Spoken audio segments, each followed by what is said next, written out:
kita tuh ngajinya tuh per harian, kadang Al-Bainah, kadang Al-Alaq, pokoknya naik terus sampai anak kelas 6 tuh setiap seminggu sekali tuh ngatamin 1 juz 30 doang tapi dari anak sampai anak lah. Terus waktu kelas 4 SD anak pernah berdoa kayak gini, ya Allah tolong jadikanlah aku seorang hafil ketika kelas 4 SD. Alhamdulillah kabulnya kapan? Ntar ceritain. Jadi waktu kelas 7 anak masuk ke pesantren Mahadiyah Sunnah di Tasik. Nah, awalnya anak masuk sekolah biasa gitu ya, sekolah biasa. Sampai anak dengar ada kayak sekolah khusus tahfidz, Halaqah Syekh namanya tuh. Jadi yang tahun angkatan kedua tuh yang bimbing Syekh Abdul Karim, beliau yang bimbing. Terus kalau tahun anak namanya Syekh Usama. Jadi awalnya tuh anak ragu pengen masuk, tapi berkonsultasi dengan orang tua, ngobrol-ngobrol, terus kata orang tua silahkan boleh masuk. Ya udah, anak tanya kesana sini cara masuknya gimana, akhirnya ada pembukaan pendaftaran dibuka ketika akhir semester kelas 1 akhir semester kelas 7 akhir semester 1 kelas 7. Itu tuh agak sulit sih yang namanya tuh pendaftarannya tuh ada tasnya. Selama 2 hari kita disuruh ngapalin 2 surat, 1 surat 1 lembar. Hari pertama tuh surat Al-Hajj, yang surat Al-Hajj 1 lembar. Hari keduanya surat Al-Anfal 1 lembar. Hari pertama alhamdulillah lancar banget hafalan, dari ngafal. Ketika yang lain ngafal anak tidur, soalnya udah hafal. Hari kedua nggak lancar apa tuh, ngafalnya susah. Soalnya kenapa itu suratnya tuh emang apa ya, kayak ibaratkan gini, kita belum bisa baca Quran, tiba-tiba disuruh baca Al-Baqarah ayat sekian, mungkin nggak lancar, nggak kan? jadi nggak lancar untuk waktu ngafal itu, kadang mendadak, kadang utuk gitu ya. Akhirnya anak nyerah di sana. Waktu anak tes hari kedua anak nyerah. Udah nyerah, terus di hati anak, insya Allah ada kesempatan lagi buat anak. Terus di hari menjelang akhir semester 2 anak dapat kabar kalau nama anak ada di daftar Halaqah Syekh. Jadi anak dapat rekomendasi dari Syekh Abdul Karim masuk Halaqah Syekh kan. Wah, di sana semangat anak ya. Wah, ini kesempatan nih buat ngapalin 30 juz. Jalur rekomendasi. Ada tahun pertama anak di Halaqah Syekh. Ngapalin biasa gitu ya, gak ada kesulitan. Tapi setelah kan anak modal masuk Halaqah Syekh tuh 3 juz setengah ya, dari Anas bin Rahman modal masuk Halaqah Syekh. Kalau kakak kelas sana tuh ada yang 15 juz, ada yang 8 juz, ada yang 5 juz. Sedangkan anak 3 juz setengah ya modal hafalannya. Nah, udah itu anak ketika selesai hafalan nama Anas bin Rahman, mulailah kesulitan anak. Hafalin dari surat An-Najm, Al-Qamar. Dapat cara bani nasi. Lupa nih awalnya. Hafalin Al-Qamar. Hari pertama lancar. Hari kedua makin susah. Akhirnya ujian 5 juz. Sampai pada akhir anak ujian 5 juz. Jadi setiap kenaikan 5 juz itu ada ujian. Ujian 5 juz nih. Ujian 5 juz dapat nilai paling rendah 65. Sedangkan abang kelas sana berapa? 95, 99 dia 5 juz. 99. Terus paling kecil anak 65. Terus ada yang paling kecilnya lagi diulang 2 kali. Tapi nilainya akhirnya gede 98. Itu terus sampai akhir semester 1 kelas 8. Itu tuh hafalan anak udah 10 juz. 1 semester. Waktu itu lagi liburan, kita nggak ada liburan semester. Jadi liburannya dipakai untuk tahfidz. Tahfidznya tuh jadi kan pindah ke pondok tahfidz yang satunya.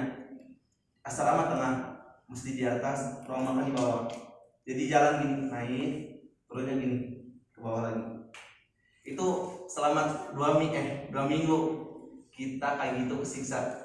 Pulang dari tempat makan lapar lagi, naik ke atas, turun lapar lagi di asrama.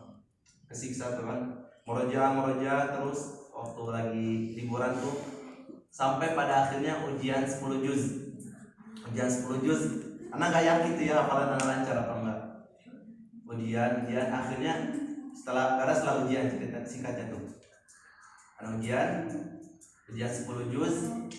Alhamdulillah anak dapat nilai paling terbaik. Abang kelas anak yang hafalannya 15 juz yang ngeremehin anaknya tuh. Itu mah gak ada apa-apanya, hafalan jelek, setoran mendet kan diremehin kan. Akhirnya apa, dia kena imbasnya gitu. Dia nilainya 75, dia nilainya di bawah anak 80 ke atas, dia 80 ke bawah. Dan anak termasuk salah satu murid terbaik Ustadz anak. Ada 2 orang. Terus beres ujian 10 juz dikasih hadiah. Kitab tajwid segini nih, buku tajwid segede ini, baru semua uang sekian, 100.000 lah nominalnya tuh. Terus selesai kelas 8 tuh anak beres 15 juz dari anak sampai Al-Isra. Setahun sekitar 16 juz anak setahun. Di tahun kedua hafalan anak hancur semua, dari Anas sampai Al-Isra hancur semua itu hafalan. Tapi di sana anak tetap ada motivasi untuk terus melancarin hafalan, pengen kayak Ustadz Ana yang Masya Allah gitu ya, hafalannya tuh mungkin 30 juz. Terus ada murojaah terus. Ujian 15 juz anak tuh hampir, ya kalau bahasa gini loh, hampir kena marah Ustadz, hampir kena pukul loh gitu tuh. Gara-gara ya ujian banyak yang salah, waktu tes banyak yang salah, udah kan dah biar waktu udah naik 16 juz anak mulai terus ya, terus ngelancarin sampai akhirnya ujian 20 juz. Jadi harusnya dari anak sampai surat Yunus ya di tesnya tuh, tapi anak malah dari dari surat Hud sampai surat Al-Qasas 10 juz yang di tesnya. Alhamdulillah lulus tuh ya. Anak lancar. Itu sehari itu anak murojaah nggak nanggung, bisa 10 juz. Sehari 10 juz murojaah plus setoran ziyadah sama murojaahnya 10 juz, ziyadahnya 1 lembar sama 2 lembar. Bayangin loh betapa padatnya anak ketika ngafal. Jam 3 bangun, jam 3 subuh bangun ngafalin subuh setoran. Dari jam 7 sampai jam 10 murojaah. Itu bisa dapat sekitar 8 juz, 8 kalau enggak 4 lah. Siang setengah 1 murojaah lagi sampai jam 3. Jam 3 ngafalin lagi sampai sore, sampai jam 5. Dari maghrib sampai isya tahsin, dari isya sampai jam setengah 10 murojaah. Terus malamnya ngafalin lagi, gadang sama anak sama teman anak gadang. Terus besoknya bangun jam 3 lagi. Gitu terus sampai selama 1 tahun waktu kelas 9. Terus tidurnya tuh kayak gini, karpetnya kayak gini ya, terus bantal. Udah tidur kayak gitu doang anak. Modal kayak gitu. Yang penting bangun jam 3 subuh. Biar apa? Biar bisa ngafal. Pokoknya tuh anak target tuh ngafal 1,5. Lu pernah tuh anak ada usaha saking pengennya cepet ngafal ya. Alhamdulillah tuh sehari 3 lembar Yasin sekali duduk setoran beres. Itu apa niat yang kuat. Saking pengennya anak hafalan mungkin, anak murojaah terus aja gitu sampai akhirnya tuh surat surat Al-Baqarah. Terus itu anak Al-Baqarah mungkin juga ngebut di Al-Baqarah. Alhamdulillah anak beresnya tuh tahun 2020 bulan 3 tanggal 20. Itu tahun anak beres hafalan 30 juz. Dan hafalnya tuh gak mungkin lah gak ada kesulitan. Ada hafalan anak surat Asy-Syu'ara itu 5 baris bawah. Yang mau ngobrol depan 5 baris bawah itu anak ngafalin dari jam 7 malam sampai jam 2 pagi dan belum hafal, belum hafal. Saking sulitnya, tapi anak pengen hafal, pengen bisa hafal, pengen terus ziyadah, terus nambah hafalan. Besoknya kena marah Ustadz, ini kok hafalan gak lancar ini, gak murojaah ya, gak hafalin yang benar ya, kena marah. Tapi tetap nambah, untuk Ustadznya baik gitu kan. Ya udah ntar lancarin semaksimal mungkin. Akhirnya surat yang paling sulit itu jadi surat yang paling nempel. Ibaratkan kayak surat Al-Ahab, An-Nasr. Jadi udah di luar otak. Kalau rusak juga paling murojaah dikit lancar lagi. lancarnya tuh alhamdulillah udah kayak kalian merajai juz 30. Dan di tahun ketiga di Halakoh anak setoran ke Syekh. Nama Syekh anak tuh Syekh Usama. Setoran, tapi berhenti anak setoran. Ya ada masalah, sedikit masalah dengan Syekhnya. Karena berhenti setoran. Dan kalau kalian tahu ya, kalau tahsin tuh ya, yang standar Syekh itu apa tuh? Huruf A itu harus jelas. A, jangan sampai bingung. Terus kalau dari pas ini A. Terus huruf so itu nggak boleh monyong, huruf so nggak boleh monyong. So huruf ro juga dia tuh harus tebal, dan dia tuh nggak boleh monyong. Dia nggak boleh monyong. Yang huruf yang boleh monyong tuh huruf yang berharakat dhammah, itu doang yang boleh monyong. U, I, U, Bu, Tu, Tu. Terus ketika tahsin ada yang namanya ini, kayak gerakan bibirnya harus benar. A'udzu billahi minasy syaithanir rajim. Itu harus benar juga. Gak benar diulang lagi. Sampai pernah tuh Syekhnya tuh ngegas tuh, udah mah ruangannya sempit kayak asrama dia. Dari itu ngegas. Jadi kan gemar langsung. Oh, gitu kan gitu.